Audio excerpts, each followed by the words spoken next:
My name is Aryan, you are watching techynAR. Let's get started with this video. The first feature is Widgets. Widgets are the biggest update to iOS home screen interface ever. The new widgets not only look stunning but also lets you see a lot of information right on your home screens. There are some third-party apps as well which let you customize the widgets, and if you are one of those people who love to customize the look of their home screens, I'll link some apps in the description below.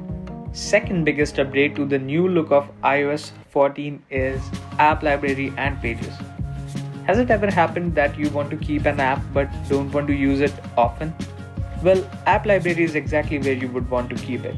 Although on older iOS versions, you could simply make a folder for these category of apps, but now it is easier and more organized than ever. Apps are divided in categories, which makes it faster for you to find an app, or you can simply swipe down to view the list of apps that you have on your device in alphabetic order. Next set of features which makes it worth to install iOS 14 and improve experience on your iPhones are the privacy features. Apple has always been improving and keeping the privacy and security of their users on their iPhones on priority. This time they have drastically enhanced the privacy features, which are super useful. For instance, Safari now gives a privacy report of websites you visit and prevents trackers from following you across websites. Now you can see a little indication that an app is using your camera on top.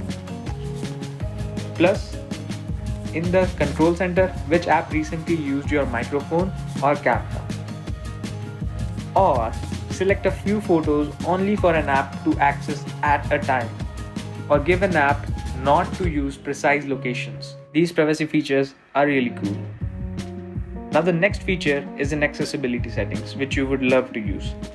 I'm giving this feature a special place because as far as I've used it, I'm loving it. I prefer a double tap on the back of the iPhone as a spotlight search from any screen and a triple tap for taking screenshots. Next feature is one of my favorite UI changes, compact Siri UI. This bubble-like Siri animation looks modern and gives a minimalistic look, and you can also see what's on the screen at the same time behind it. Next up is the new call UI. Before iOS 14, it was annoying that whenever someone called and you were in the middle of something important, the whole screen was occupied. Now, that exact same thing has been shrunk to the size of a notification. Next in the list is improved camera performance and UI. The shot-to-shot performance of the camera is improved by 90%. What it means is that now you can shoot photos faster, one after the other. You can enable this feature by going into Settings, Camera, and toggle on Prioritize Faster Shooting. The UI on devices like the iPhone X, XS, and XR have received the UI of the iPhone 11 camera. You can now change the resolution and frame rate of your videos straight from the video mode. For iPhone 11 and the 11 Pros, night mode has improved and uses a gyroscope to provide a guidance indicator to help you hold the phone stable during a night mode photo capture, which is immensely helpful. Another feature is in which you can now set default apps for Mail and browser.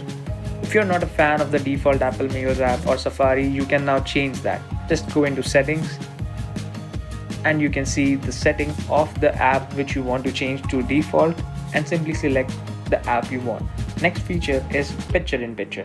While having a FaceTime call or watching a video, if you ever want to multitask, it's easier than ever with the native iOS Picture-in-Picture.